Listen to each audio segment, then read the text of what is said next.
영화 잘 보셨어요? 네. 이렇게 화창한 날 여러분들 극장을 선택해 주셔서 너무너무 감사드리고요. 오늘 사실 여러분들 5월의 마지막 주잖아요. 네, 영화 여러분들 보시면 알겠지만 5월의 이야기들과 그다음에 우리나라 6.25에 다가올 6월의 이야기들이 같이 이렇게 함께 담겨 있는 작품을 보셨습니다.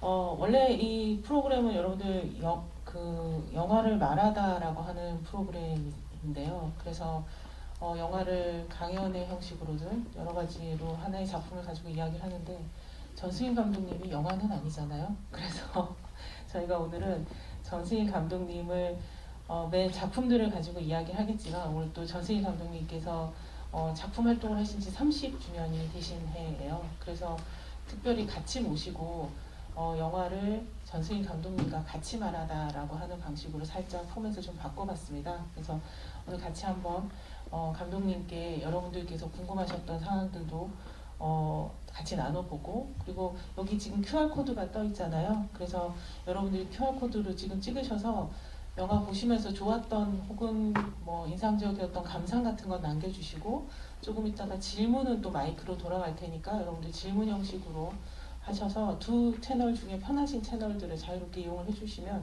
제가 보면서 같이 이야기를 하도록 하겠습니다.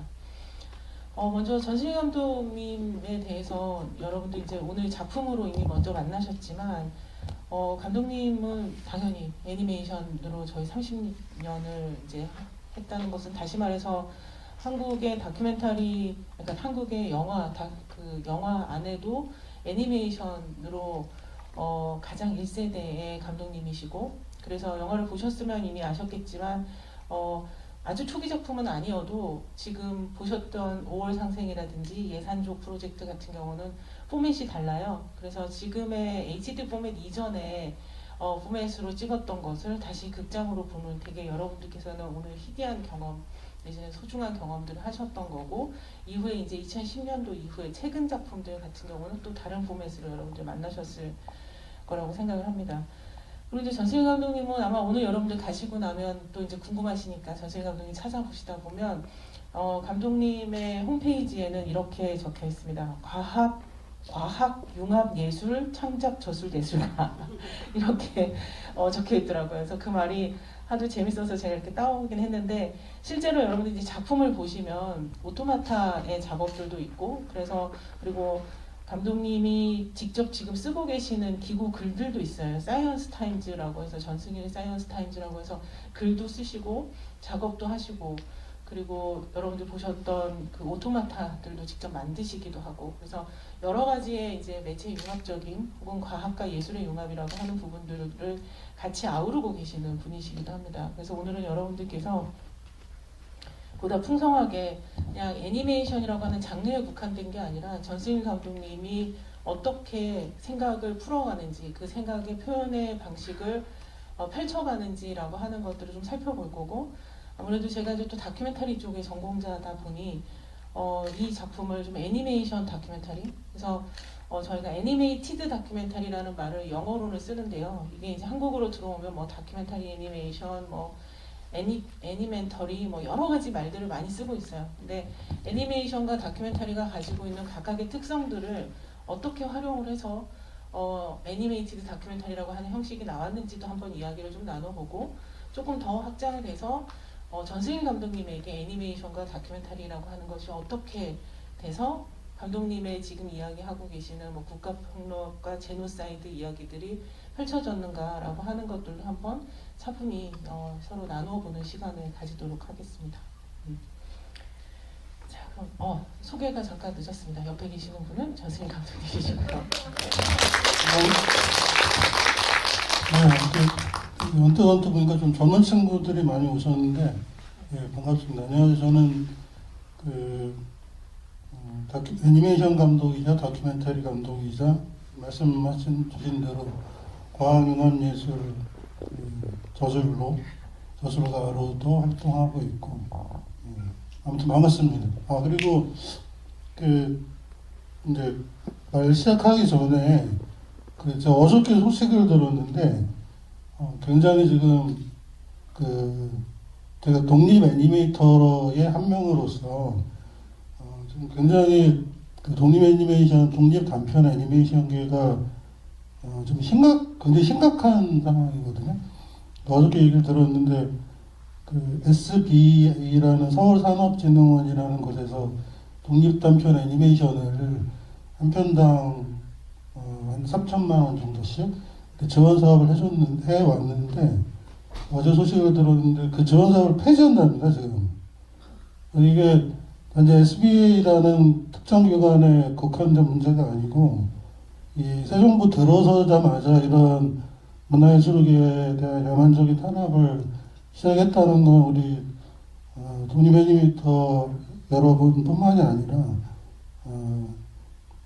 이 부분이 계속 확산될 조짐이 있기 때문에 아주 주시하고 굉장히 심각하게 개인적으로 규탄하는 바입니다. 네, 처음부터 강력하게 이제 시작을 했기 때문에 여러분들께서는 실제로 저희가 이제 독립영화, 독립 애니메이션의 역할 혹은 이 사회에서의 어떤 생존 방식에 대해서는 늘 많은 고민들을 하게 되는 부분들이고 일종의 공공재로서의 역할들을 하고 있는 부분들도 많기 때문에 지금 감독님께서 하시는 말씀들을 어쩌면 지금 여기 계시는 분들에게 조만간 피부에 와닿을 수 있는 이야기이기도 해서 한번 서로 만나보고 지금 말씀하시는 것처럼 규탄으로 끝날 게 아니라 우리가 이걸 가지고 또 어떻게 활동을 해서 풀어갈지라고 하는 부분들도 같이 차분히 나눌 수 있는 시간들을 가져보면 좋을 것 같습니다. 먼저 이제 감독님의 작업들에서 이제 저희가 감독님의 세계관을 감히 이야기한다는 건 사실은 또 옆에 계시는 분이기도 해서 너무 어렵고 오늘 이제 4편의 작품을 보셨어요.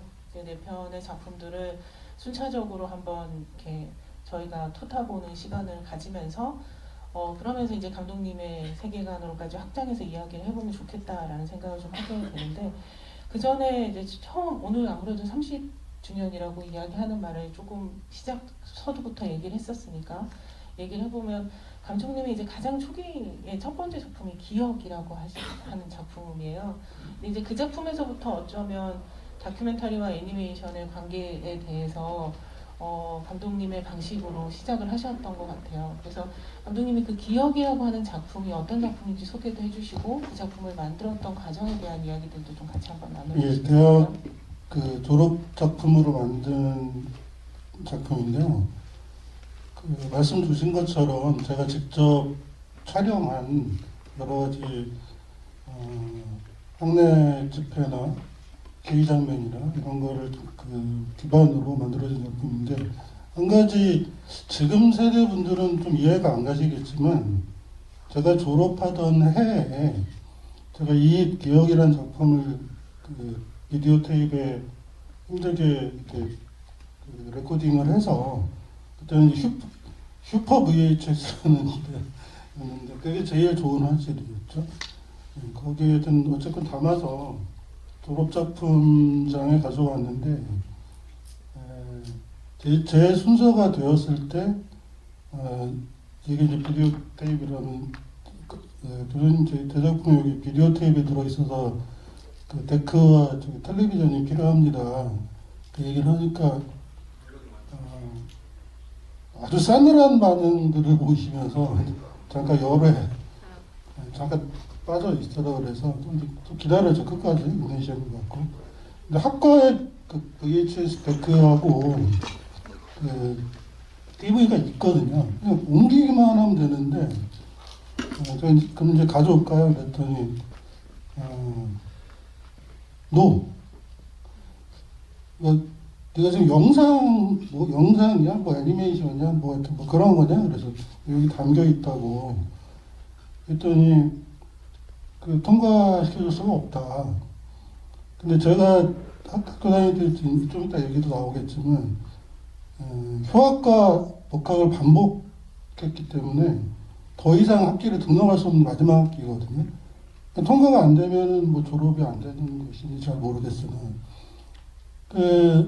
그래서 이제 결국 그 타협점을 잡은 건 교수님들이 그럼 이 애니메이션을 만들 때 사용했던 그림이 있느냐, 원화가 있느냐를 드로잉이 뭐 500장도 넘으니까 그걸 벽에다 붙이라고 그러더라고요. 그러면 평면 회화로 환산을 해서 졸업에 통과시켜주겠다라는 상당히 우스꽝스러운. 어쨌건 졸업은 했습니다. 제 후배들은 제가 다 하지 못하리라고 생각을 했거든요. 그러니까 항상 이제 학생운동하느라고 바빠서 돌아다니고, 뭐 시대는 좀 공부를 좀 별로 안 했지만 하여튼 턱걸이로 졸업은 하긴 했습니다. 이 작품이 92년도 네네. 작품이면 92년도에 지금 말씀하셨던 그 사건이 일어났다는 건가요? 아니면 네. 아, 그렇죠. 이러면 저희가 되게 옛날 사람 같지만 92년이 그렇게 오래된 세상은 아닌 것 같고, 그 사이에 매체가 이렇게까지 변한 거고, 그때만 해도 미술대학에서는 애니메이션이라고 하는 영상물이 통과가 되지 않았던 그런 시절이었던 네. 거죠. 근데 결국 그 학과에 실험 영상을 담당하신 교수님이 미국에서 유학하신 분이 전임으로 들어오셨어요. 근데 결국은 받아들인 거예요. 그 서양학과라는 학과에서. 물론 이제 나중에 영상만 만들어지고, 한예종 영상만 만들어지고, 그 서울미대의 실험 영상을 공부했을 때 어떤 매력이 좀 떨어지긴 했지만, 여하튼 정식 담당 교수님이 오셨습니다. 그후부터는 거의 제가 알기로 2년에 한 번씩은 애니메이션 내지는 그 익스페리멘탈 필름들이 졸업작품으로 등장하는 거로 알고 있습니다. 그렇다면 사실 감독님께서 일종의 서양 회화 내지는 미술에서 애니메이션의 장르를 여신 거기도 한데 네. 왜 그런 방법을 선택했을까라고 하는 게 좀 궁금해지는 예. 건데요. 제가 학교 다니면서 이제 각종 집회 시위에 필요한 그런 걸개 그림이나 깃발 그림이나 심지어는 그 서울대학교 이렇게 삼각형이잖아요. 삼각형. 거기 꼭대기에 이렇게 걸개 그림을 기어 올라가서 걸었을 정도로 열심히 했는데 이제 좀 그런 느낌이 들었어요. 그러니까 이게 대학 시절에 그렸던 그런 그림들이 워낙 이제 그 집회가 진압되고 뭐 이런 과정에서 경찰들이 그림들을 탈취하거나 파괴하거나 뭐 다 그냥 산산조각내거나 아니면 우리들이 보는 앞에서 불태워버리거나 뭐 그런 막 어떤 야만적인 반예술적인 그런 행동들을 이렇게 지켜보면서 이게 자꾸 이게 원본이 소멸되네, 사라져 버리는구나. 그래서 이제 대표적으로 판화가 이제 많이 복제할 수 있는 미술 매체이긴 한데 저는 좀 다른 방식으로 좀 많은 곳에 뿌릴 수 있는 뭐가 방법이 없을까. 그 당시에 제가 취미가 이제 비디오 가게에서 비디오 테이프를 빌리면 복사하고 해서 복사본 VHS 테이프 지금도 한 몇백 개가 있는데 이렇게 복제를 해서 사방에 뿌리면 좋겠다 그런 생각을 했었고 또 그 비슷한 즈음에 지금 세대분들이 잘 모르실 수 있는데 전대협이라고요. 전국 대학생 대표협의회에서 그 당시 90학번들 대상을 위해서 그 통일운동 교육 애니메이션 그런 걸 만들었었어요.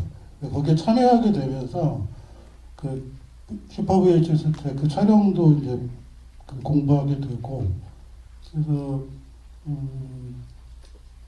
계속 복제가는 무한 복제라고 말하기 좀 그렇지만 어쨌건 많이 복제해서 특정 장소가 아니라 이제 뭐 공공적 그러니까 지방 대학으로도 뿌릴 수 있고 보낼 수 있고 또 제 지인들한테 우편으로 보낼 수도 있고 그래서 이제 영상 애니메이션이라는 매체를 이제 택했고, 또 하나는 그 미술대학에서 제 또래나 특히 제 선배 또래들이 그 다른 이유가 아니라, 물론 나중에 다 복학을 시켜줬지만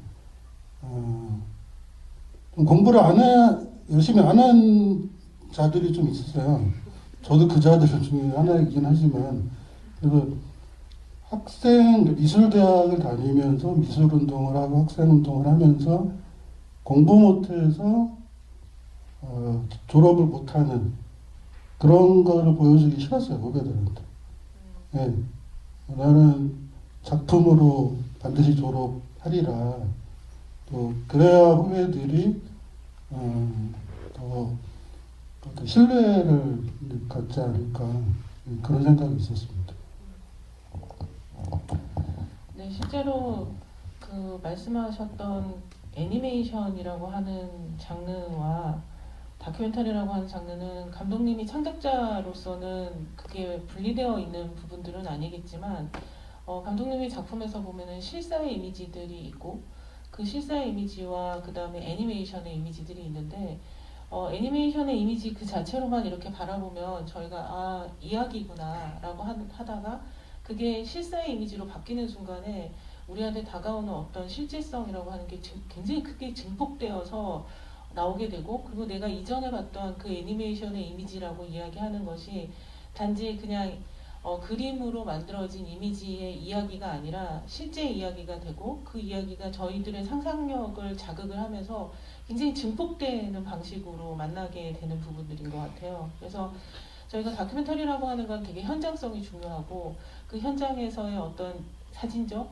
혹은 지표적인 이미지라는 게 굉장히 중요한데, 근데 그 이미지라고 이야기하는 것을 언제나 그 자리에서 담을 수 있는 것은 아니고, 근데 실제로 또 되게 재밌는 건 감독님께서는 그 이미지를 담고 계셨잖아요. 가셔가지고 다 담고, 근데 담아서 그걸 다시 애니메이션으로 만드셨거든요. 그래서 실사의 이미지와 애니메이션의 이미지가 교차하고 있는데 실제로는 현장에서 그 이미지를 보셨던 분이셨고, 당대 90년대 때는 많은 다큐멘터리가 그 기록 이미지를 그대로 사용을 했었다면 감독님께서는 그걸 한 번 더 가공을 하셔서 감독님의 방식으로 그 이야기들을, 이미지들을 전달을 하셨던 것 같아요. 그래서 이 두 가지가 교차하고 있는 부분들이 굉장히 흥미로워서 네, 다시 한번 또 그 부분에 대한 이야기 좀 들려주시겠어요? 우선 그러니까 사실 저는 그러니까 애니메이션 이미지와 다큐멘터리 이미지가 이렇게 각각 대립되거나 충돌하거나 고립되어 있지 않고 서로 어떤 상호작용을 하는 것을 통해서 훨씬 더 증폭된다라고 생각을 하고 있거든요. 그리고 또 예산적 애니메이션 프로젝트의 경우에도 촬영된 실사 영상을 그대로 쓰는 것이 아니라, 그러니까 다시 말씀드리자면 영화 혹은 다큐멘터리는 단순한 기록이나 대현을 목표로 하는 것이 아니라 기억을 증폭시키고 또 상상력을 이렇게 확장시키는 어떤 매개여야 한다라고 영화는 그래야 한다라고 생각을 하기 때문에 특별히 다큐멘터리 애니메이션의 이미지를 특별히 이렇게 분리시키지 않고 이렇게 섞어서 사용하는 것을 훨씬 더 선호하는 편이죠. 실제로 저희가 그렇잖아요. 그러니까 많은 경우에 이미 나누어져 있는 게 아닌데 나누어서 생각하게 되는 것 중에 하나가 애니메이션과 다큐멘터리라고 한다면, 애니메이션이 가지고 있는 것은 우리가 머릿속에서 만들어서 할 수 있는 무한 상상력이 가능한 거고, 그 다음에 다큐멘터리의 영역들 같은 경우는 우리가 본 것에 대한 이미지들의 실질성 때문에 어떤 진정성과 신뢰성을 가지고 있는 부분들이어서 언뜻 보면 지금 감독님 말씀대로 많은 경우 이게 분리시켜서 생각할 수 있지만 이 둘이 합쳐졌을 때 가지고 있는 시너지라고 이야기하는 거를 한번 상상해 보시면 이제 감독님의 작품에서 어떻게 우리의 역사를 더 역사적 상상력으로 확장해서 사용할 수 있게 만들어 주는가라고 하는 부분들이 이제 연결지어져서 볼 수 있는 부분들이 좀 있는 것 같다라는 생각이 확실히 들게 되는 것 같습니다. 어떤 비평하시는 분이 조금 약간 우스갯소리이기도 하고 뭐 그렇긴 한데, 예를 들면 우리가 텔레비전에서 보는 여러 가지 이미지 중에 순수한 의미의 실사는 그 뉴스밖에 없다고 하는 표현을 하더라고요. 그러니까 실제로 잘 생각을 해보면 뉴스를 제외한 거의 모든 영상은 다 일정하게 애니메이티드가 되어 있죠. 그리고 뭐 스포츠 중계나 아침 드라마 그 정도를 제외하고는 거의 다 애니메이션적 요소를 실제로 다 갖고 있는 거죠. 지금 감독님이 말씀하셨던 그 애니메이션적인 요소라고 이야기하는 것이 좀 구체적으로 어떤 것일까요? 애니메이션의 원론적 정의는 그러니까 한 프레임씩 이미지를 조작해서 연결시킨다 뭐 이런 뜻이고, 특히 캐나다 NFB의 그 애니메이션 파트를 맡았던 그 노맛 맥클라렌의 견해 중에 하나는 애니메이션은 그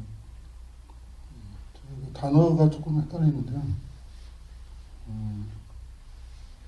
애니메이션은 그 움직이는 그림이 아니라 그려진 운동의 이미지라고 했나? 하여튼 제가 좀 단어가 잠깐 생각이 안 나는데, 그러니까 애니메이션은 움직이는 그림이 아니고 그려진 움직임이라고 표현했거든요. 그러니까 애니메이션은 프레임과 프레임 사이에 모든 것이 존재한다. 거기서로부터 발생한다. 그러니까 이게 이를테면 제가 이거를 촬영할 때 여기를 한 프레임을 찍고 이렇게 이제 이동을 하잖아요. 그 다음에 여기를 촬영하는데 이 사이, 이걸 틈이라고 표현했는데 거기서 발생한다라고 했죠. 그러니까 여기서 여기로 옮기는데 1초가 걸릴 수도 있고, 여기서 여기까지 옮기는데 얘한테 뭐 색깔을 칠한다거나 뭔가를 해서 1시간이 걸릴 수도 있는 거거든요. 뭐 하루가 걸릴 수도 있는 거고. 그래서 프레임과 프레임 사이의 틈 내에서 발생한다. 그런 표현을 했습니다. 원론적인 정의입니다. 네. 실제로 여러분들 애니메이션이라는 말 자체가 지금 말씀해 주셨던 것처럼 원래 멈추어진 스틸 이미지들이 애니메이티드 된, 이렇게 움직이는, 그래서 프레임 바이 프레임으로 한 프레임 한 프레임 찍게 되는 거고, 그 프레임 사이에 어떤 노동과 어떤 것들이 가미되면서 다음 프레임이 만들어지고, 그래서 여러분들 어릴 때 해봤던 그 책의 귀퉁이에다가 이렇게 그림 그려가지고 플립북을 이렇게 쭉 해보신 적이 있으실 거예요. 그런 놀이를 한번 생각해 보시면 그게 이제 애니메이션에 이제 애니메이티드 되는 과정들이고, 그런 놀이의 과정들이라고 하는 게 이제 저희들의 이제 애니메이션의 영상으로 만나게 되는 건데, 감독님께서 이제 그렇게 실사의 저희 이제 무빙 이미지의 실사 이미지가 있고, 그런 이미지와 애니메이션의 이미지들을 가지고 시대의 역사의 이야기들을 이제 해주셨어요. 그래서 작품의 이제 이야기를 하나하나 들어가기 전에 감독님의 이제 작품들 같은 경우는 오늘 네 작품을 보셨고, 사실 그 이전의 작품들까지도 이렇게 쭉 한번 계보들을 보시게 되는, 아마 여러분들 감독님의 홈페이지를 한번 들어가 보시면 이제 작품들이 연결되어 있는 부분들도 좀 있어서, 제가 며칠 동안 그 작품들의 홈페이지에 한참 재밌게 놀았던 사람 중에 한 명인데, 거기에서 감독님이 기본적으로 가지고 있었던 이 시대의 이야기들 중에 제노사이드라고도 이야기를 하고 국가폭력이라고 이야기하는 부분들이 이 영화 안에 굉장히 모든 이야기들의 주제인 것 같아요. 그래서 이제 마지막 코로나, 포스트 코로나 작품을 제외하고 오늘 본 세 작품 역시도 5월 상생도 그렇고, 그 다음에 예산조 프로젝트도 그렇고, 금정굴도 그렇고, 그래서 이 작품들을 감독님께서 이렇게 일괄적으로 이 주제들을 관통하고 계시는 부분들에 대해서 저는 감독님께서의 어떤 주제의식 내지는 어떤 그 사명감 내지는 이것을 관통하고 있는 어떤 것이 있지 않을까라는 생각이 드는데, 한번 이야기를 좀 들어주세요. 개인적인 동기는 5월 상생 예산적 프로젝트 금정골 이야기 세 사건 모두 다 국가폭력에 대한 얘기를 다루고 있는데요. 저희 이제 동료들은 이제 잘 아는데 제가 그 약도 좀 많이 먹고 그러거든요. 그러니까 PTSD, 트라우마 후유 장애나 공황 장애나 뭐 기타 뭐 이런 그 증상들을 좀 갖고 있는데 어쨌든 그런 증상들이 발생한 제 정신건강적 이유는 제가 1989년도에 국가보안법 위반으로 구속이 돼서 안기부 남산밀실까지 끌려가서 2주일 동안 혹독한 조사를 받고 수감 생활을 한 적이 있습니다. 다시 말씀드리자면 제 스스로가 국가폭력의 피해자이기 때문에 당연히 이제 예술가 일반적인 분들이라면 요즘 만들고 있는 그 민주유공자법 같은 거 민주화를 위해서 이렇게 노력하시다가 이제 돌아가신 분들 그 국가적으로 예우하는 그 법을 지금 만드는 운동을 하고 있는데 저는 예술가이기 때문에 국가폭력을 예술적으로 기억하고 그것에 사유를 확장할 수 있는 방법을 찾게 되고 그 줄거리에 놓여 있는 주제가 국가폭력이라고 할 수 있겠고요.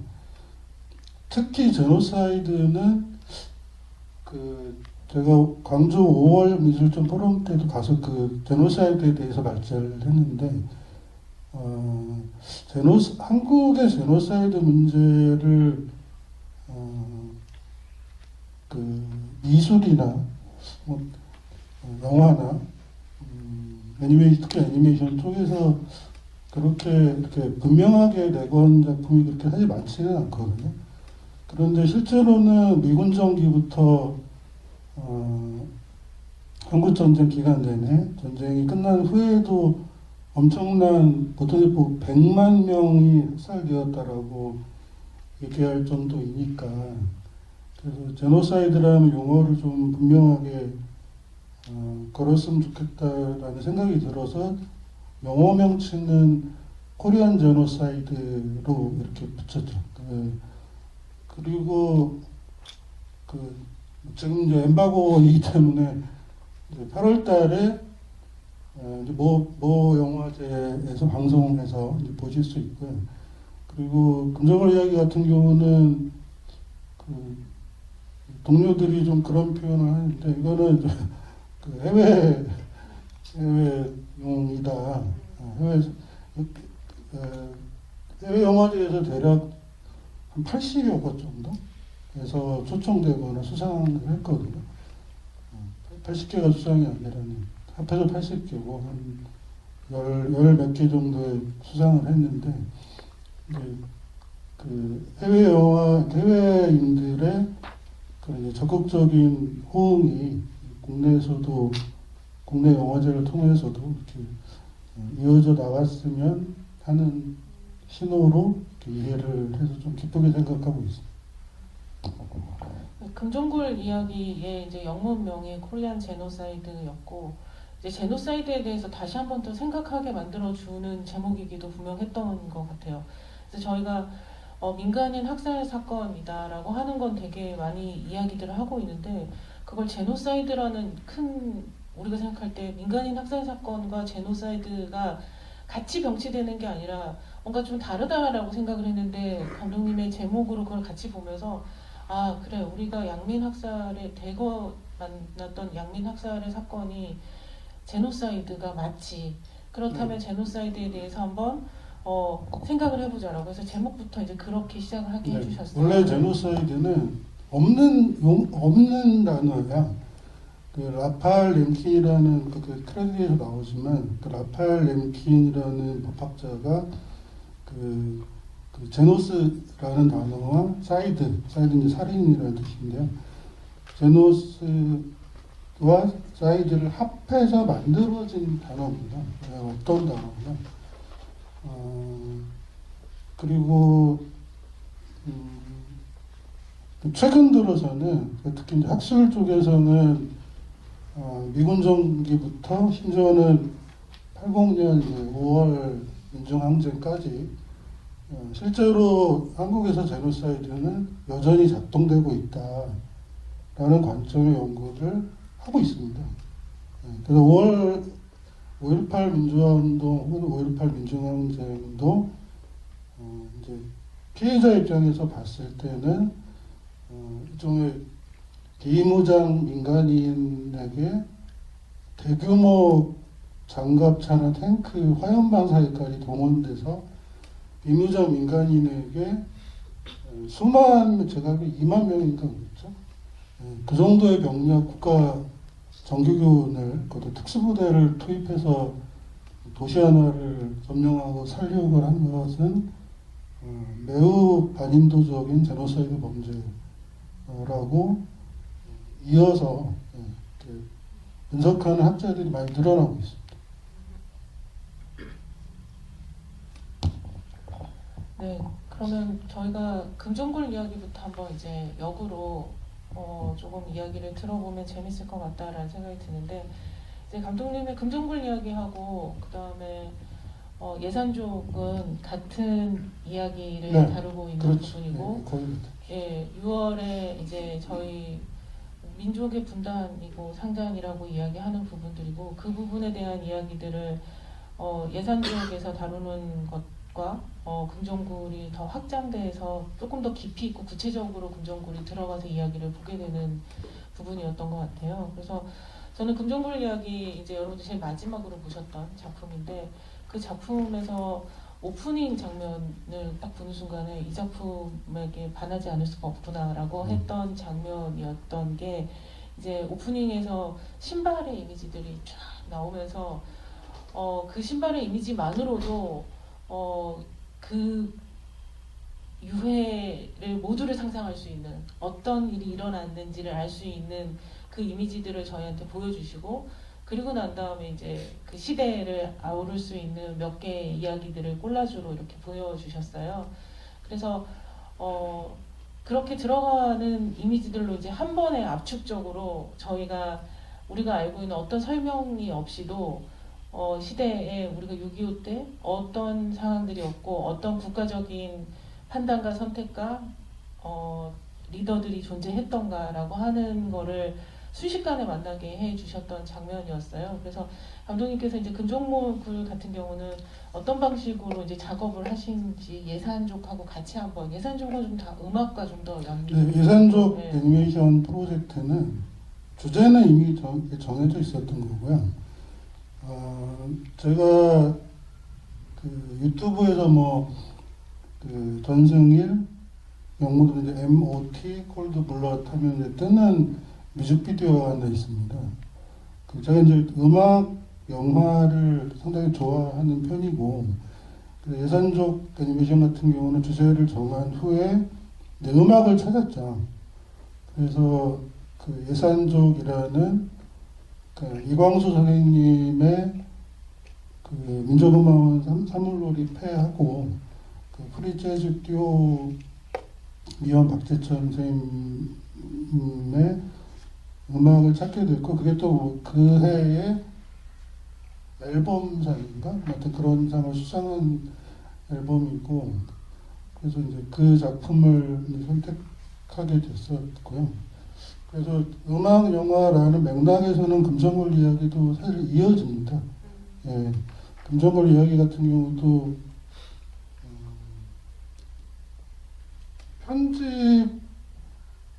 그러니까 그림 작업과 촬영 작업과 편집 작업과 사운드 음악이죠. 음악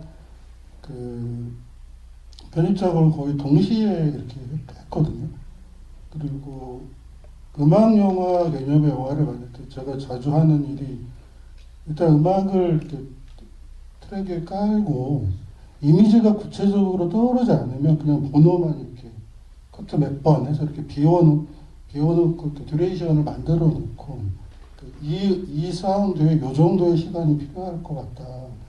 이렇게 미리 만들어 놓고, 이제 어떤 데는 그림이 있고 어떤 데 실사가 있고 어떤 데 그냥 번호만 있고 그래서 편집을 이렇게 같이 동시에 하는 편이에요. 다행히도 이제 그 음악 감독 원일 감독님이 제가 좀 작전을 짠 건지 모르겠지만 음악을 미리 넣은 상태의 파일을 보내드리고 사용 동의를 좀 구했습니다. 그러니 거절할 수가 없었죠, 원일 감독님은. 하여튼 그랬다고 합니다. 선사용 후 허락 뭐 이런 건가요? 네.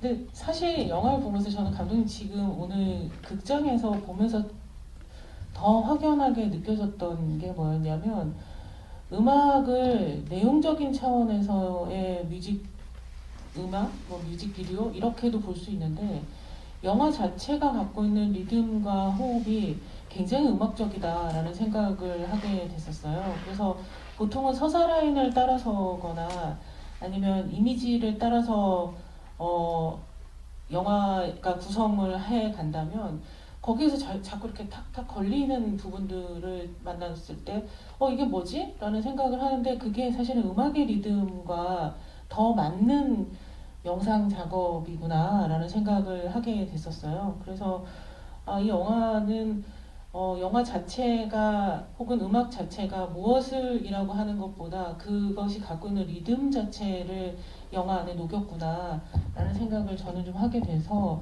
감독님 말씀대로 영상을 가지고 그 영상 다음에 음악을 입히거나 혹은 영상에 맞는 배경음악 이런 게 아니라 음악과 영상이 오히려 어쩌면 음악이 더 먼저일 수도 있는 그런 호흡으로 됐기 때문에 영화의 구성도 저희가 만나는 방식이나 흐름을 타는 게 좀 다르구나 이런 생각을 좀 하게 됐어요. 심지어 예산적 애니메이션 프로젝트 같은 경우는 후반부에 혹시 기억나실지 모르겠는데 후반부에 보면은 이렇게 그림을 그릴 때 이렇게 딱 점을 찍는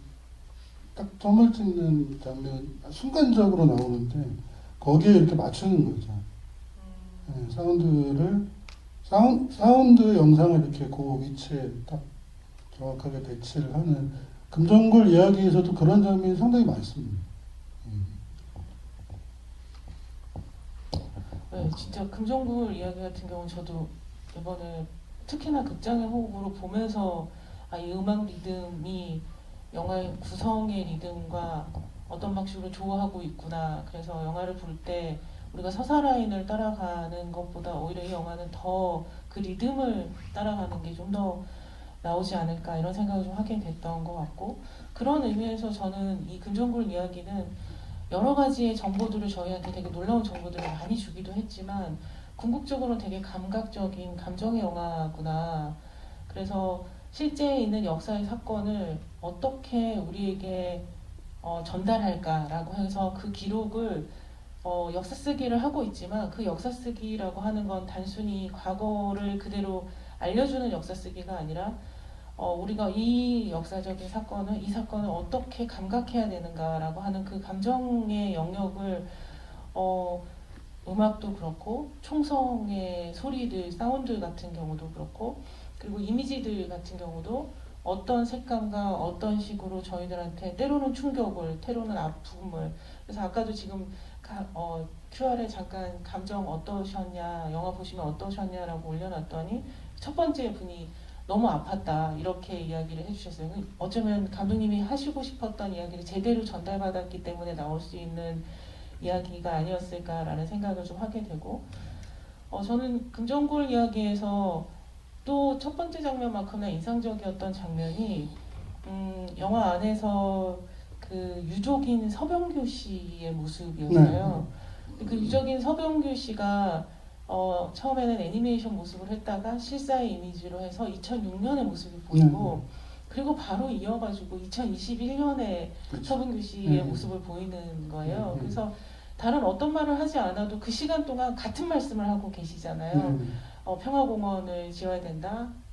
그러면서 똑같은 말을 몇십 년을 하고 있었다라고 하는 거는 근데 그분의 그 모습 두 모습들만 딱 비추기만 해도 다 그 다음에 인터뷰들이 힘이 없어질 만큼 되게 강렬한 이미지였던 것 같아요. 음. 그리고 그 사이에 중간중간에 그 금정굴의 이미지들을 애니메이션으로 넣어주셔서 이 영화는 산자의 이야기와 동시에 죽은 자의 이야기가 그리고 어쩌면 산자가 하고 싶은 말과 죽은 자를 미모하는 것들이 어떤 식으로 교차하는가라고 하는 거를 그 장면에서 굉장히 압축적으로 보여주셨던 것 같아요. 근데 그 장면들은 다 직접 찍으신 장면. 네, 다행히 제가 그 고양시에 그 살 때 그 금정구 유족회랑 연결이 돼서 2005년 정도부터인가 계속 위령제를 다니면서 촬영을 해놓은 게 있었어요.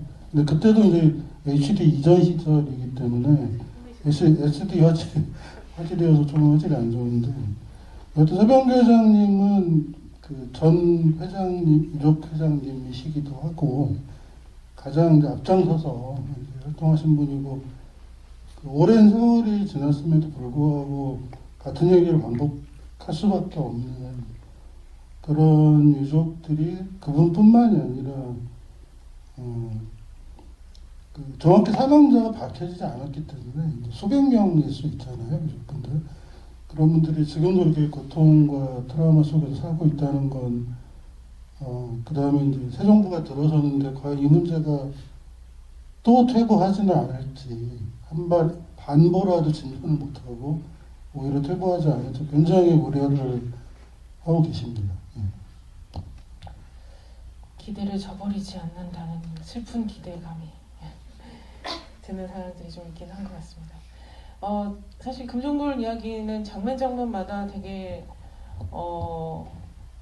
이렇게 토다 보면 그 장면들이 갖고 있는 어떤 비유적인, 은유적인 혹은 이런 부분들이 좀 많이 연결이 될 수 있을 것 같은데, 아마 이 영화뿐만 아니라 다른 영화에서도 몇 번 나왔던 장면 중에 못 박힌 심장의 장면, 그 장면과 그 다음에 나무 밑에 있는 소녀의 그 장면, 오토마타의 장면들이 이렇게 반복해서 이제 나오면서 어떤 이미지를 저희한테 각인을 시켜주셨다라는 생각이 좀 드는 것 같아요. 그래서 자연스럽게 오토마타 작업들이 아마 2010년 전으로부터 감독님 작업에 이렇게 쑥 들어온 것 같은데, 그 작업들이 사실 오토마타는 역시도 멈추어진 이미지를 움직이게 만드는 기계잖아요. 그리고 애니메이션 역시 앞서 얘기했던 것처럼 애니메이티드하게 만드는 건데, 이 두 개를 같이 감독님의 작업 안에다가 이렇게 기입을 하면서 감독님의 어떤 이야기들을 확장시켜가는 부분들에 대한 게 영화를 보면서도 늘 흥미롭기도 하고, 그게 이렇게 같이 병치되고 있는 것들에 대해서 궁금한 부분들이 있더라고요. 그래서 그 오토마타에 대한 부분들 좀 같이 들려주시겠습니까? 저 자리에 오토마타 아주 절친 동료가 와 있는데요. 그 질문할 때 제가 꼭 말씀드리는 게 그 작품이에요. 그러니까 아까 말씀드린 그 유튜브에서 전생일 MOT 콜드블러 검색하면 뜨는 그 영상인데요. 그러니까 그 인형을 만들어서 스톱모션으로 촬영한 애니메이션인데, 그때 컨셉은 인형을 움직이는 작업을 해보자. 평면에 이렇게 컴퓨터의 평면에 그림 그리는 2D 애니메이션은 아무리 그 서양어 언어법을 사용해도 사실은 그냥 납작한 거잖아요. 그래서 공간 위에 조명과 세트를 설치해서 촬영하는 걸 해보고 싶어 했는데, 그래서 이제 다 콜드블러이라는 뮤직비디오 애니메이션을 다 만들고 나서 곰곰이 생각을 해보니까 인형이 영상, 그러니까 애니메이션 속에서는 움직인 적이 있지만 실제로는 단 한 번도 움직인 적이 없다. 그렇죠? 스톱모션 애니메이션은 계속 정지 동작 사진을 찍어서 연결하는 것이지 얘가 이렇게 움직인 건 아니거든요. 얘가 움직인 거를 찍는 건 라이브 액션이죠. 그러니까 그러면 실제 인형이나 오제를 움직일 수 있는 예술이 없을 리가 없다. 인간이 할 수 있는 예술이 무한한 하기에 없을 리가 없기 때문에 이제 그 해외 작가들하고 책을 많이 사서 이제 동료 작가하고 많이 보면서 처음에 이제 종이 오토마타부터 만들고 어린이 잡지에 이렇게 연재하면서 이렇게 구체적으로 이제 경험을 하면서 영상 스크린 밖에서 움직이는 애니메이션을 오토마타로 이렇게 접근하게 됐습니다. 그래서 되게 재밌더라고요. 그 애니메이션에 오토마타가 들어가서 그 라이브 액션이라고 하는 것을 불어넣을 때 어떻게 보면 모순되는 것 같고 어떻게 보면 되게 유연하게 스며드는 것 같고, 그런데 그 오토마타를 많은 경우에는 이제 나무나 이런 목재로 오토마타를 만드는데 네. 감독님은 지금 말했던 종이 종이, 오토마타를 만들어서 특히 예산족 같은 데서는 곡두 이미지를 굉장히 많이 사용을 하셔가지고 그 이미지들이 위령제가 되기도 하고 혹은 그 이미지들이 죽은 자와 산 자들을 넘나드는 어떤 곡두의 어떤 모습이기도 하고, 이런 것들이 저희들로 하여금 어떤 상상력을 증폭시키게 만드는 부분들이어서, 그러니까 네. 그 우리 그 특히 조선시대 나무 꼭두들이 다 상여의 장식물들이거든요. 그러니까 이승과 저승을 이어주고 그 죽은 다음에 가야 될 세계를 가는 길이 무섭다면 그 무서움을 달래주는 친구 역할도 하고 제주꾼 역할도 하고 이런 게 꼭두죠. 그런 우리가 죽음의 문제에 가장 민감한 것이 저는 예술이라고 생각을 하거든요. 반대로 예술에서 궁극의 주제가 또 죽음일 수도 있는 것이고, 그래서 그 문제에 접근할 때 우리나라 그 전통 나무 꼭두는 굉장히 우수한 그런 시각적 이미지를 갖고 있다고 생각합니다. 서양인들도 굉장히 놀란다 그러더라고요. 그 의미를 얘기하면. 외형만 얘기 볼 때보다 이승과 저승의 교감, 그런 얘기를 하면 서양인들은 그런 거 잘 모르나? 비슷한 얘기들이 여기 여성 동수분들 많은데, 제가 광주 5월달 때 들은 얘기인데, 태몽이에요. 태몽을 꾸는 민족이 우리밖에 없대요. 전 세계적으로. 우리 여성분들은 굉장히 잘 모르시는 분들은, 저도 몰랐었거든요. 태몽을 꾸는 민족이 우리밖에 없고, EBS 라디오에서 들었는데 도덕이라는 과목을 교과목으로 획득하는데 또 우리밖에 없다고 하는 소리도 들었습니다. 좀 새로운 소식이기는 하네요. 진심으로 태몽을 저희밖에 못 꾸는 것일까요? 저는 제가 꿔본 적이 없어서 저희 중에서도 못 꾸는 사람이 있는 것 같기도 하지만 태몽은 이제 곧 엄마만 하는 게 아니라 할머니가 갖고 주기도 하고 그렇죠. 그렇군요.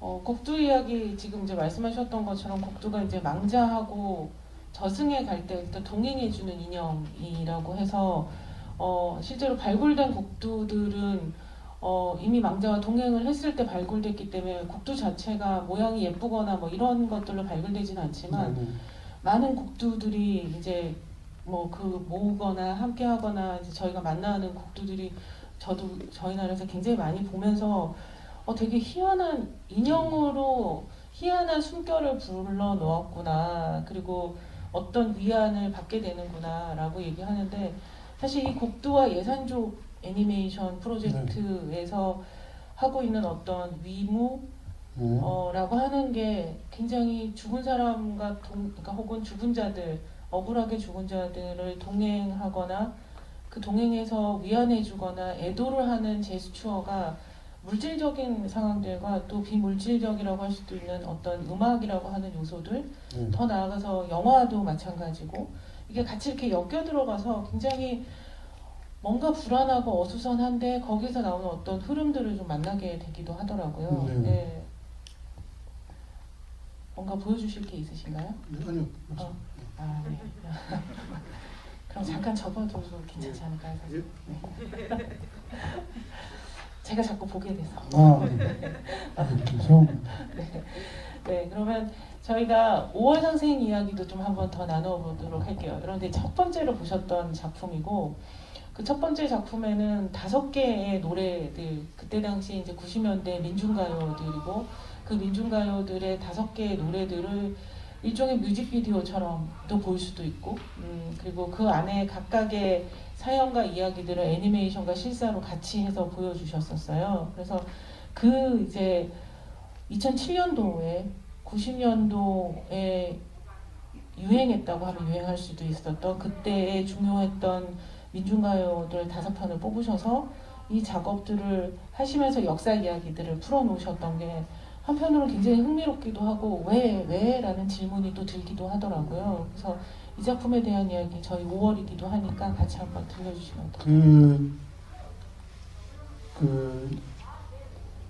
특히 1편과 뭐 다른 편도 마찬가지지만 특히 1편은 마찬가지로 실제 이야기입니다. 제가 직접 겪은 5.18 국립묘지에 이제 취재차 갔는데 애니메이션에는 중학생 또래로 나오는데 실제로는 한 5, 6학년 초등학교 한 5, 6학년 정도 되는 아이들이 실제로 애니메이션에 나오는 것처럼 묘비 앞에는 이름이 희생자 이름이 있고 뒤에는 그분에 대한 간단한 이렇게 상징적 식구 같은 게 있거든요.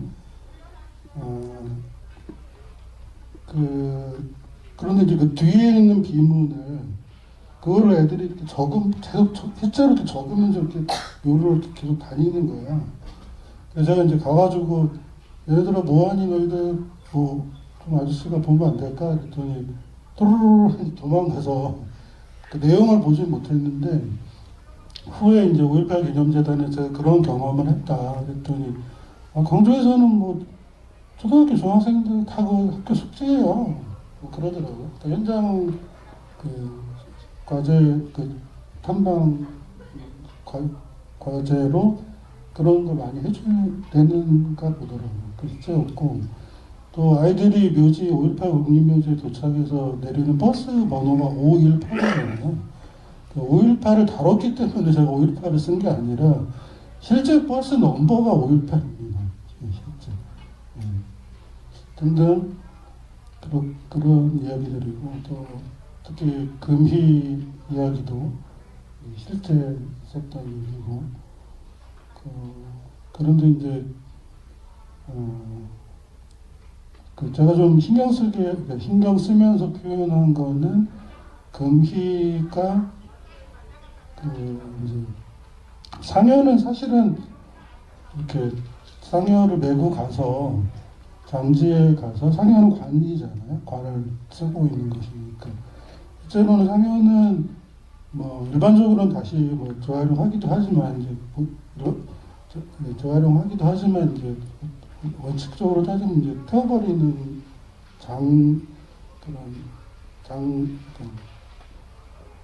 장내의 어떤 물품인 거죠.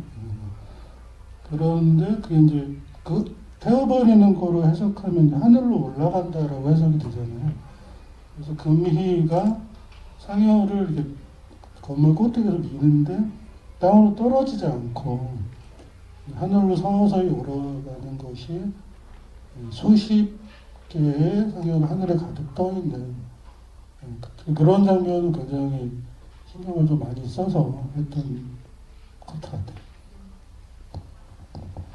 저는 그 상여 장면이 사실은 땅에서는 이러이러한 역사들의 그 핏빛 역사들이 일어나고 있지만 이것이 하늘에 올라가서는 그냥 띄워주면서 하늘에 올라가서는 좀 다르게 했으면 하는 바람 같은 걸로 읽혀지기도 하고 영화가 계속 경계들을 이제 실사와 애니도 그렇고 죽은 자와 산 자, 그 다음에 역사를 얘기할 때도 과거와 현재 이렇게 넘나드는 속에서의 그 이미지의 병치가 느껴져서 사실은 되게 아름답기도 하고 되게 짠하고 아프기도 하다 이런 생각을 좀 했었거든요. 네. 그래서 그 첫 번째 5월의 노래 2에서 시작을 하셨을 때가 거기에는 저는 그러면 그 묘지에 처음에 영화 시작을 할 때 오프닝을 열던 묘지에서 참배를 하는 사람이 감독님이셨던 거네요. 그렇죠. 그렇게 볼 수도 있죠. 그렇죠. 그래서 저는 감독님 영화 보면서 영화 안에 이상하게 감독님이 있다 이런 생각이 자꾸만 들더라고요. 원래 숨기잖아요. 감독들이 잘하는 거지. 히치콕이신가요? 참 그래서 이렇게 근데 감독님이 아까 얘기하셨던 것처럼 나도 어떤 국가 폭력의 희생자로서 이 삶을 살아가고 있는 상황 안에서 영화 안에서 살짝 이렇게 작가로서도 숨기기도 하고 이렇게 하는데 저는 아까 이제 포스트 코로나 이야기를 하면서 미술 치료라는 말이 네. 어쩌면 감독님의 작업 전체를 아우를 수 있는 또 하나의 키워드가 아닐까 네. 이런 생각을 좀 하게 되더라고요. 그래서 감독님의 작업들의 작품 자체가 때로는 밀영제가 되기도 하고 그렇지만 이 작품 자체가 감독님에게는 미술 치료의 또 하나의 요소로서 작용하고 있는 것이 아닐까 이런 생각을 좀 하게 됐어요. 크레딧 중간에 자막에 나오지만 그 이디스 크레이머인가요? 그분 그 미술 자체가 치료적이다. 예, 그리고 미술은 이제 삶과 동등한 영역을 창조함으로써 그 삶을 인간을 확장하는 것이다라고 표현을 했는데요. 그리고 또 그런 말도 있습니다. 그러니까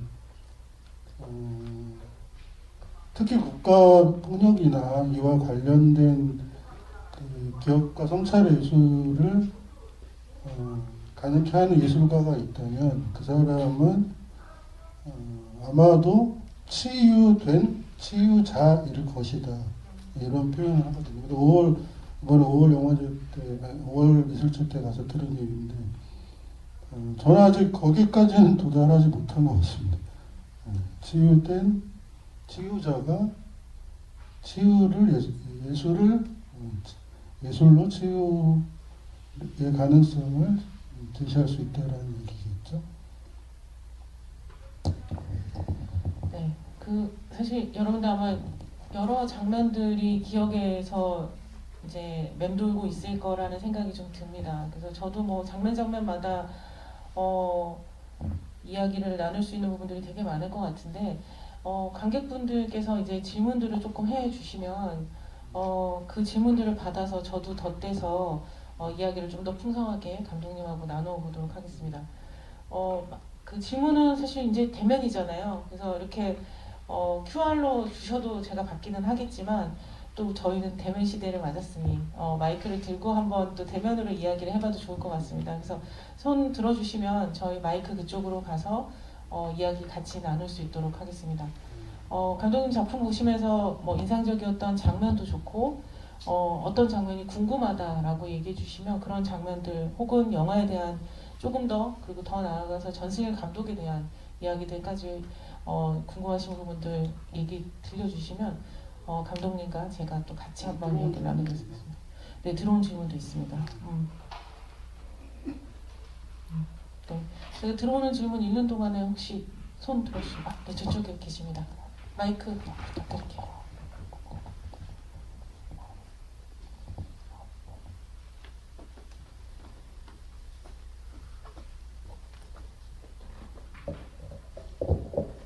네, 안녕하세요. 이은정이라고 합니다.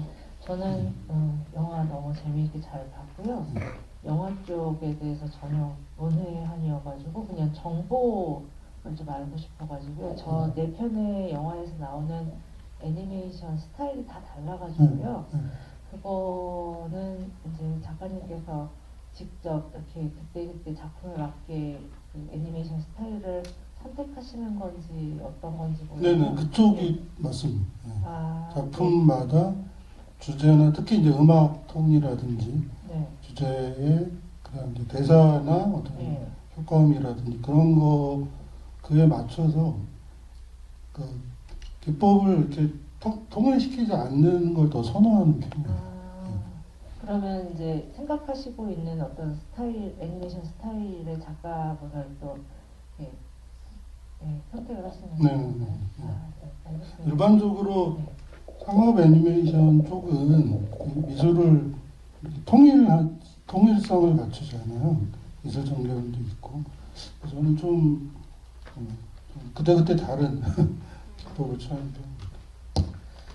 그렇죠. 그때그때 다름의 최전선은 아마 포스트 코로나의 작업이었다는 생각이 드는데 실제로 포스트 코로나 작업을 보면서 톤 앤 매너를 저희가 말했던 어떤 통일성이라고 본다면 그런 거와는 영화 자체가 엄청나게 다양한 것들이 콜라주 되어 있고 또 지향하고 있는 방식은 지금까지 감독님의 저희가 이제 금종물이나 역사 이야기하고 다르게 어찌 보면 참 되게 착한 공익적인 이야기들을 나누는 것 같아서 포스트 코로나는 분명히 좀 다른 방식으로 작업을 하셨다는 생각이 좀 드는데 그 작업 이야기 조금 들려주시겠어요? 그게 마침 경기문화재단에서 이게 2021년이 아니라 2020년 작품이에요.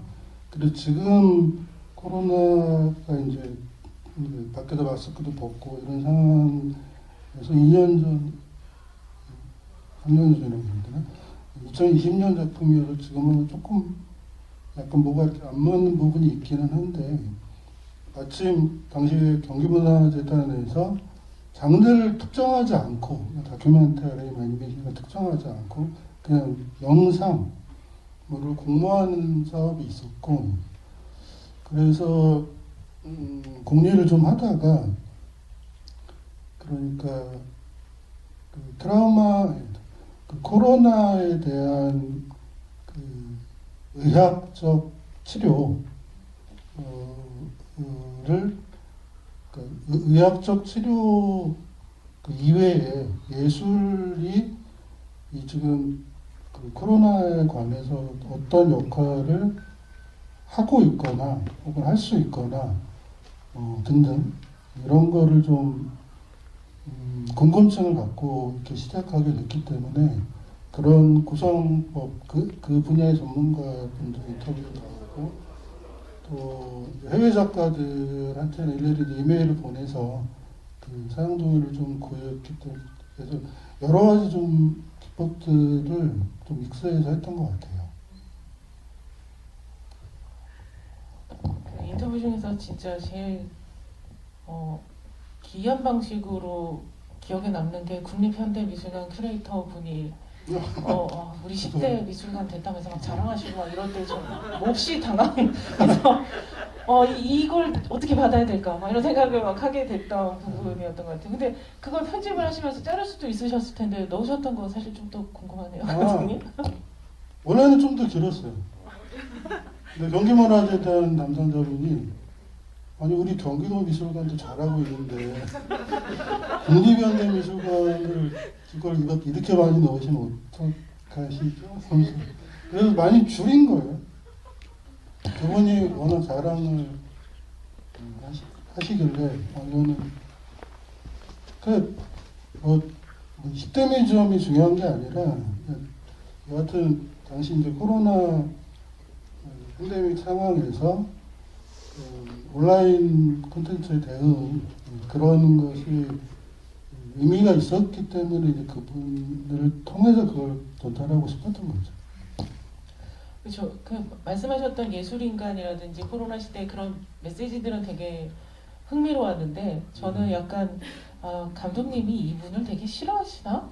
지금 혹은 이분하고 좀 어떤 유머 코드를 가지고 하시나?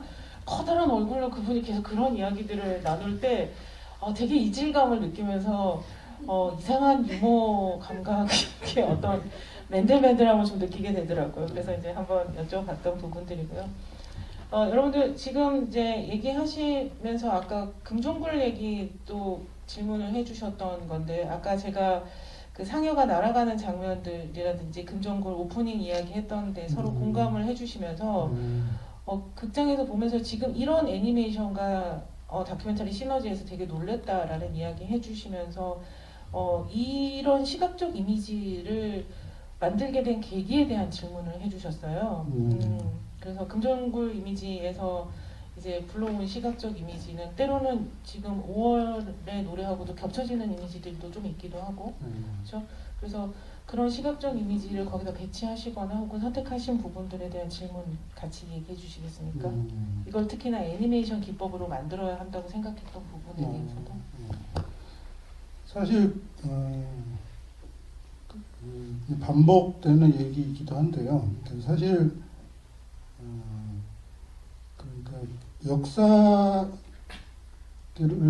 기록하고 예술로 기억하는 방식이 뭐 여러 가지가 있을 텐데 어쨌건 특히 저는 이제 애니메이션과 다큐멘터리적 그 운동 이미지를 특별히 구분을 두지 않고 있기 때문에 근데 이제 실제로 이제 금정골 인권평화재단을 통해서 저도 제 스스로도 가장 시각적으로 충격을 받은 거는 그 신발 고무신들이었고 또 그 외에 이제 발 끝부분만 이렇게 확 크로즈업을 한다든지 또 여러 가지 이제 뭐 분할 화면을 쓴다든지 그런 것들이 제 판단으로는 그 의미 전달의 적절한 방법이었다고 생각이 드네요. 답이 좀 됐을지. 사실은 작가분 이미 작품으로 다 말하는 사람에게 계속 그 작품이 어떠냐라고 파고드는 건 되게 잔인한 작업이긴 한데 그런데 모셨으니까 저희는 또 그럴 수 있다고 생각하면서 계속 물어보도록 하겠습니다. 그 포스트 코로나에 대한 질문도 여기 같이 올려주셨는데 본인도 이 포스트 코로나로 인해서 감정을 겪고 있기 때문에 공감이 컸다라는 이야기를 해주시면서 저도 이 장면들은 좀 궁금하긴 했어요. 구멍이 뻥 뚫린 연탄, 빗물, 옷 사이에 빨간 핀 이미지가 굉장히 이미지가 강하게 남는데 이 이미지를 만약에 의미화시켜서 좀 설명을 해주신다면 어떤 부분들일까? 그러니까 사실 포스트 코로나 그 작품에 어떤 키워드, 키 이미지 이런 게 있다라면은 마음이거든요. 마음. 그러니까 맨 마지막에도 그 마음의 힘이 생각보다 훨씬 셉니다. 그리고 또 중요한 거는 이제 이 개인의 마음들이 그 속에 들어 있는데 더 중요한 거는 그 백종원 교수님 말처럼 그 사회적 신뢰 구축이라고 했잖아요. 그러니까 다시 말씀드리자면 마음과 마음의 연결과 또 어떤 마음을 갖고 있는 그 본인의 이타성, 그러니까 인간의 이타성의 공존이야말로 어떠한 것도 이겨낼 수 있는 커다란 힘이죠. 그 개인의 힘만으로는 해결할 수 없는. 그래서 이제 그런 포스트 코로나에 또 다른 소리. 그 연탄불. 그래서 그 마음의 그 의학적 상처, 저도 코로나를 겪었지만 그 의학적인 그 고통과 함께 마음의 고통을 받고 있는 마음의 고통을 마음의 아픔을 채워야 하는 그런 것이 중요하다고 생각이 들었는데 우연히 친구하고 술 마시다가 고기를 시켜놓고 기다리다가 이렇게 불을 쳐다보니까 그렇게 보이더라고요. 이렇게 막 뻥뻥뻥뻥 뚫려가지고 구멍난 마음. 예, 뻥뻥뻥 뚫려 여기가 이렇게 뻥뻥뻥 뚫려 있는 마치 제가 제 오토마한테 못을 막는 것처럼 펑펑펑펑 그런 느낌이 들어서 그냥 그 자리에서 그냥 제가 카메라를 좀 이렇게 항상 들고 다니는 편이거든요. 그 딱 발견하면 뭐 찍고 그런 식으로 그런 뜻이었습니다. 그러니까 이미지의 단상들 같은 네. 거를 같이 배치를 해주셨던 거군요. 그래서 못 사이에 빨간 핀 이런 것 여기도 다 비슷한 이미지일 것 그렇죠. 같다는 생각이 들고. 근데 실제로 그 영화에서도 못이 박힌 마음도 보여주시는데 영화 맨 마지막에 사실 영화를 거의 공익 광고 같은 느낌을 들면서 하다가 나중에 마음은 우리 생각보다 훨씬 셉니다, 힘이 셉니다라는 말을 이제 반복적으로 보여주는 그 마지막에 비가 이렇게 오더라고요. 그래서 이게 그냥 착하게 끝나기에는 이 비 오는 걸 어떻게 받아야 되지? 라는 생각을 했는데 감독님이 거기에서 주시고 싶은 메시지 같은 게 혹시 있으셨는지요? 우선은 시각적인 이유, 시각적인. 그러니까 그 미술을 기반으로 영화나 애니메이션 작업하는 분들은 다 아시겠지만, 그 채도, 뭐 명암, 대비, 뭐 컨트라스트, 뭐 이런 것들이 그 화면 안에서 조직화하는 게 굉장히 중요하잖아요. 그 클로즈업 장면은 그 앞에는 비가 없었지만 그 뒷부분에서는 그 비가 그러니까 마음의 힘이 그러니까 마음의 힘이 세더라도 이게 연결되지 않거나 이타성에 기반하지 않으면 뭐 어쩌면 무력해질 수도 있다라는 그런 뜻에서 비가 오고 있다고 보시면 될 것 같습니다. 네, 계속해서 저희 한두 분 정도만 더 질문을 받을 수 있을 것 같습니다. 네, 그럼 여기 앞에 계시는 분. 네.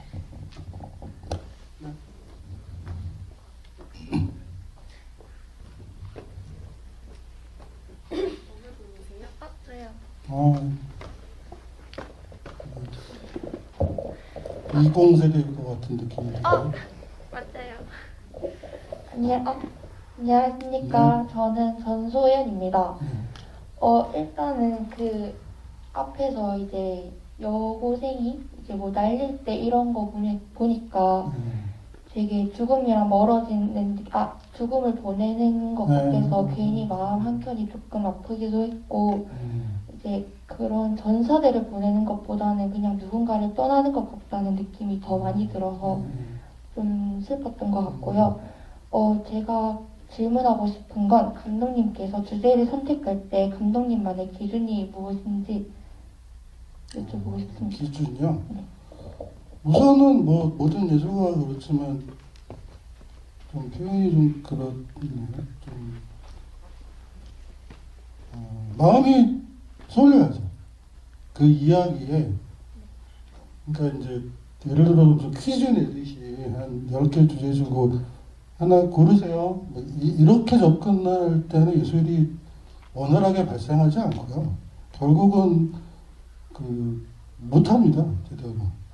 그러니까 평소에 생각을 많이 해야 돼요. 네. 그러니까 저는 예술이 생각과 마음의 표현이라고 생각하고, 저는 시각예술가니까 시각 이미지의 거의 모든 걸 다 사용하는 편이고, 그 아까 질문이 네. 네. 그러니까 네, 주로 이제 제가 그 지속적으로 관심을 가져온 국가폭력의 문제에 대해서 항상 굉장히 예민하게 생각하고 있고, 그런데 그게 제 바깥에 그냥 존재하면은 그거는 예술의 동기도 안 되고 주제라고 이렇게 말하기 좀 힘들죠. 근데 그게 제 속에 깊숙이 들어왔다고 확신이 들 때 그때 시작될 수 있다고 생각합니다. 그리고 평소에 그 관찰과 연구와 그런 거 많이 하시면 도움이 될 것 같아요. 그렇죠. 어떻게 보면 감독님 말씀을 조금 돌려서 말하면 밖에서 주제를 찾으려고 혹은 찍기 위해서 작품을 하기 위해서 작품의 주제를 찾는 게 아니라 나를 좀 들여다보면 내 속에서 일어나는 것들 때문에 세상이 보이게 되는 요소들이 있고, 감독님은 감독님의 경험을 통해서 세상이 보이고 그 보인 걸 다시 내 속으로 담는 과정이다라고 이야기를 해주시는 것 같다라는 생각이 듭니다. 계속해서 질문 받도록 하겠습니다. 네, 저기 계십니다. 네. 세 분이 동시에 들어오네요.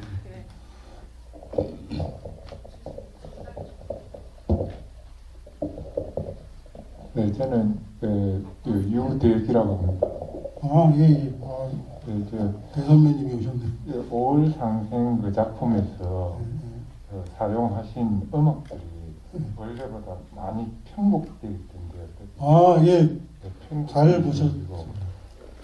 그 음악들이 편곡되고, 그 다음에 영상들이 전부 그 윤곽이 다 흐려져가지고 같이 이 작품 보는 과정 내내 굉장히 힘든 꿈을 꾸고 있는, 너무 힘이 깨어나고 싶은데 깨어날지 지지도 않는 그런 힘든 꿈을 꾸고 있는 느낌이거든요.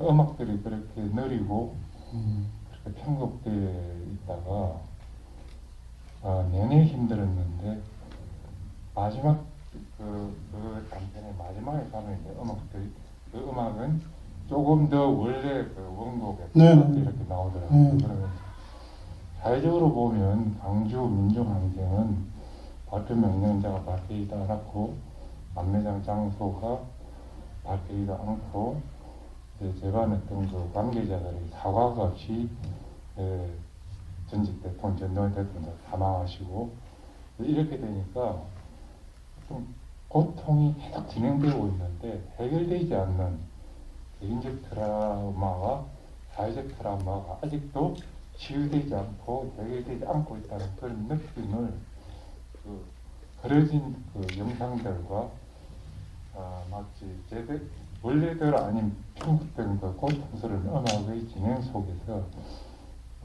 저 개인적으로는 좀 굉장히 힘든 꿈을 계속 꾸다가 마지막 조금 회복하는 듯한 그런 느낌이었거든요. 저는 영상을 거기서 그렇게 윤곽을 흐려가지고 그리고 음악을 편곡하실 그렇게 처리하신 그 어떤 특별한 이유가 있으십니까? 우선 음악은요, 그 작품을 만들 당시에 모든 곡이 다 한 곡만 빼고서 네 곡이 다 새로 편곡돼서 음반이 나왔습니다. 네, 다 새로 편곡. 그러니까 기존의 80년대 민중가요를 아시는 분들은 굉장히 느낌이 다르실 거예요. 허클베리 핀. 그러니까 예를 들면 이노리안 행진곡 같은 경우는 허클베리 핀이 편곡을 해줬는데, 심지어 제가 들은 음반을 듣고 허클베리 핀한테 연락을 해서 하고 싶다고 하니까 허클베리 핀의 리더 그 친구가 분명히 녹음실을 편집실이죠. 녹음실을 이틀만 좀 잡아줄 수 없겠냐고. 왜 그러냐 그랬더니 감독님이 들으신 그 음반에 자기들이 한 10% 정도를 못 담았다는 거예요. 믹싱이 좀 덜 된 상태에서 나왔다 그래서 음악을 굉장히 중요하다고 생각하는 입장에서는 아주 흔쾌히, 그러니까 사운드가 뭐 얼마나 달라지겠어, 굳이 또 이렇게 대답하지 않고 이틀이면 2번이면 되겠냐고 그래요. 2번이면 충분하다고. 근데 아마 감독님은 믹싱을 다시 한 거를 들으셔도 잘 모르실 수도 있습니다 라고 그러더라고요. 그래서 저는 듣자마자 알았습니다. 어디가 바뀌었는지. 그런 것이고, 그러니까 결국 그렇게 음악을 택한 이유는 80년대 중후반에 불려졌던 민중가요를 대전에도 2007년이니까 2007년의 세대들이 새롭게 달라진 음악을 통해서 교감의 고리를 만들 수 있지 않을까 해서 그렇게 했던 거고요. 마지막은 뭐 당연히 이제 가장 유명한 행진곡의 원곡에 가까운 그런 것이 있습니다. 그 다음에 이제 그 영상 화질 문제는, 이게 아까도 말씀드렸지만, 아까 이렇게 꿈같이 이렇게 흐릿한 느낌이라고 하셨는데, 이게 HD 영상이 탄생하기 전에 만들어진 것이어서, 스크리닝 될 때 좀 한계가 있습니다. 그 화질 표현에 한계가 있기 때문에, 그건 저도 좀 아쉽게 생각을 하고 있어요.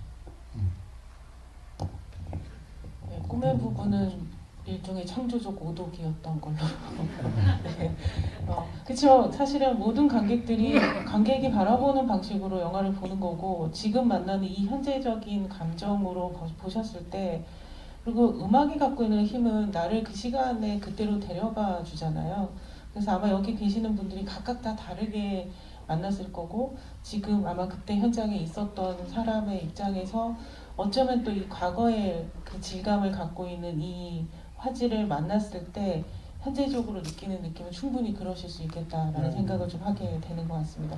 계속해서 저희 질문 받도록 하겠습니다. 네, 여기 계시는 분 먼저. 또 동시에 세 분이 또 드셨네요. 안녕하세요. 저는 고양시에서 온 이도영이라고 합니다. 네, 전승일 감독님의 그림을 너무너무 좋아하는 사람 중에 하나고 감독님의 그 작품 활동을 정말 응원하고 있는 사람이에요. 근데 오늘 이렇게 다큐를 내 편이나 이렇게 보게 된 것은 저한테도 처음 경험인데요. 5월 상생에 대해서 여쭤보고 싶어요. 저는 그 5월 상생에 작가님의 어떤 그림이든 제가 다 좋아하는데 5월 상생의 그림체는 되게 귀여운 그림체잖아요. 평범하고 귀여운 그림체.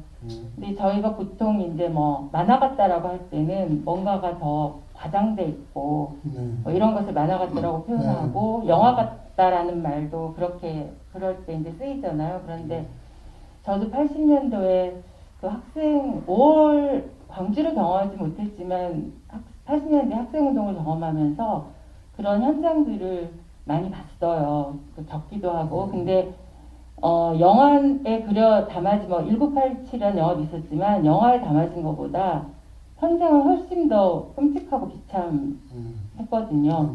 그래서 보면은 영화보다 다큐가 더 끔찍한 거 하면 들리잖아요. 영화에 차마 담아내지 못한 그런 장면들이 이제 다큐에 있는데 감독님의 그 귀여운 그 그림체가 오히려 그러니까 그 다큐를 보면서 설마 하는 너무 끔찍해서 정말 저런 일이 있었다고 하는 그런 끔찍한 그 느낌, 비현실적으로 오히려 다큐가 더 비현실적으로 느껴지는 그런 경험을 5월에 그런 그 다큐를 보면 느끼는데 그 귀여운 그림체가 오히려 현실감이 있는 거예요. 그래서 마지막에 그 소녀가 소년한테 총을 건네줄 때 그렇지 광주 민주항쟁이라는 것이 저렇게 평범한 사람들한테 일어났던 일이었지라는 생각을 오히려 현실감이 들게 해서 그 마무리 그런 그림체나 그런 마무리가 전 참 좋았거든요. 뭔가 비장하게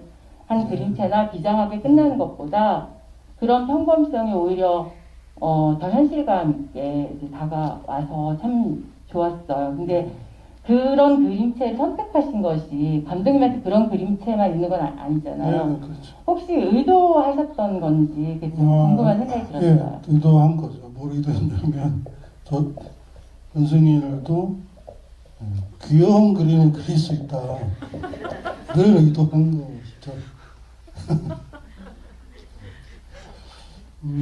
그리고 사실 이제 그 광주 하면은 떠오르는 굉장히 그런 장면들이 떠오르는데 그런 장면들은 가급적이면 좀 제외시키고 총과 그다음에 꽃이라는 두 개의 키 이미지를 통해서 광주 항쟁의 의미, 현재적 의미에 대해서 예술적으로 성찰하는 것을 문제 제기하는 그런 영화로 만들고 싶었기 때문에 어떤 뚜렷한 답이 있는 영화가 아니라 특히 마지막 장면에 관들이 도열해 있고 그 앞에 이렇게 총이 놓여져 있잖아요. 사실은 실제는 5.18 때 총기들은 다 반납된 상태였기 때문에 총기가 실제로 남아있지는 않죠. 물론 광주에 있는 형들은 농담 삼아 야, 우리가 그때 총을 다 반납한 줄 아냐? 그런 농담도 하시는데 여하튼 반납된 총이지만 관과 함께 있는 총이란 무엇인가 그 사람들이 끌고 가는 꽃을 통해서 5월 상생이라는 의미는 5월이라는 기간에 실제로 상생이라는 그 대동 세상이 특정 시점에 실제로 발생을 했던 것이고 그것에 대해서 질문을 던지는 키 이미지로 사용되었었던 거죠. 네, 저희가 이제 시간이 많지 않기 때문에 네, 한 네, 분 네. 정도만 더 질문을 받도록 하겠습니다. 네, 손 들어주시면. 네, 아까 저쪽에 네, 저는 끝에.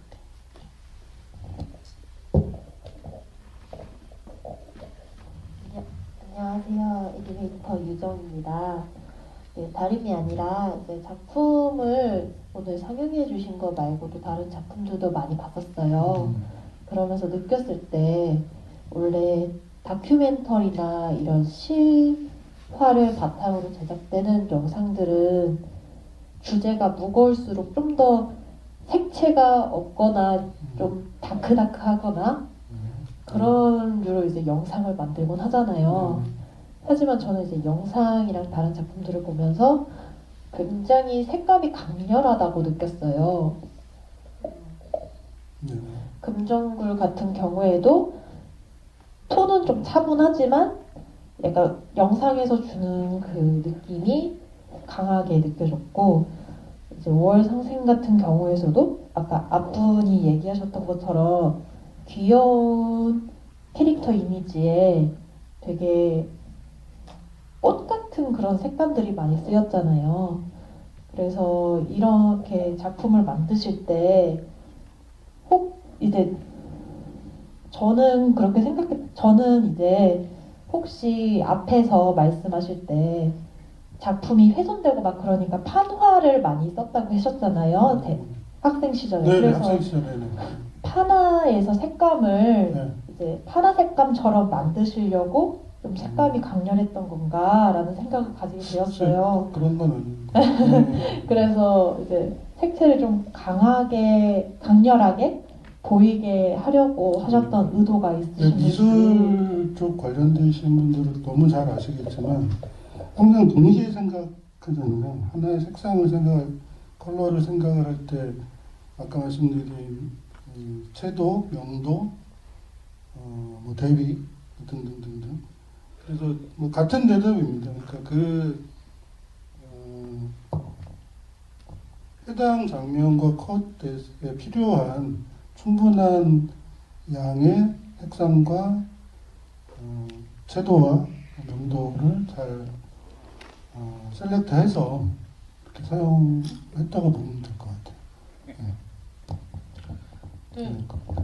같은 색감이어도 사실 이 영화 안에서 지금 말씀하셨던 것처럼 붉은색 꽃을 봤는데 피가 연상이 되고 이렇게 저희들로 하여금 같은 색상의 그 아주 환하고 찬란한 느낌이 들 때도 굉장히 비극적인 느낌을 만들어내고 이게 공존하는 게 이 영화가 갖고 있는 굉장히 흥미로운 지점이기도 한 것 같아요. 그래서 저희가 어떤 기억이라고 이야기하거나 역사를 바라볼 때 비극만 있는 게 아니고 그 안에서도 어떤 찬란함이 또 존재하는 수많은 결들이 있는 것처럼 감독님의 영화 안에서의 여러분들이 만나는 어떤 충돌의 지점들이나 어떤 반대 항목인데 보여지는 어떤 것들로 인한 긴장의 모습들이 영화를 오히려 더 풍성하게 읽게 만들고 더 눈이 가게 만드는 것이 아닐까라는 생각을 좀 곁들여서 하게 되는 부분들이 있습니다. 그런 비슷한 맥락이기도 한데요. 그래서 5월 상생의 그 영문 자막을 영어 번역, 그러니까 일반 번역 하시는 분이 아니라 시 쪽을 전공하신 분한테 특히 부탁을 드렸거든요. 그래서 그래서 이제 해외에서 상영됐을 때 더 시적으로 번역된 그 감성을 느낄 수 있었을 것 같아요. 네, 여러분들 더 궁금하신 사항들 되게 많으실 것 같아요. 근데 왠지 예감에 아까 말씀하셨던 것처럼 금정굴 이야기를 비롯해서 감독님을 국내 이제 영화제에서나 더 만날 수 있는 기회들이 있을 것 같아요. 근데 그때마다 더 놓치지 않고 주변의 사람들하고 같이 만나면서 나 영화 봤노라, 감독님과 이야기도 나눴노라 라고 하시면서 같이 더 나아가 보시면 좋을 것 같다라는 생각을 하게 됩니다. 저희 오늘로써 이제 그 영화를 말하다 올해 첫 번째 스타트를 끊었고요. 앞으로도 이제 계속해서 영화를 말하다라는 프로그램들이 진행이 될 겁니다. 그래서 여러분들 관심 가져주시고 영화와 보기도 하고 말하기도 하는 시간들 계속 가져갔으면 좋겠습니다. 네, 끝까지 함께 해주셔서 너무너무 감사드리고요. 그리고 이야기 나눠주신 감독님께도 감사드리겠습니다. 감사합니다. 감사합니다.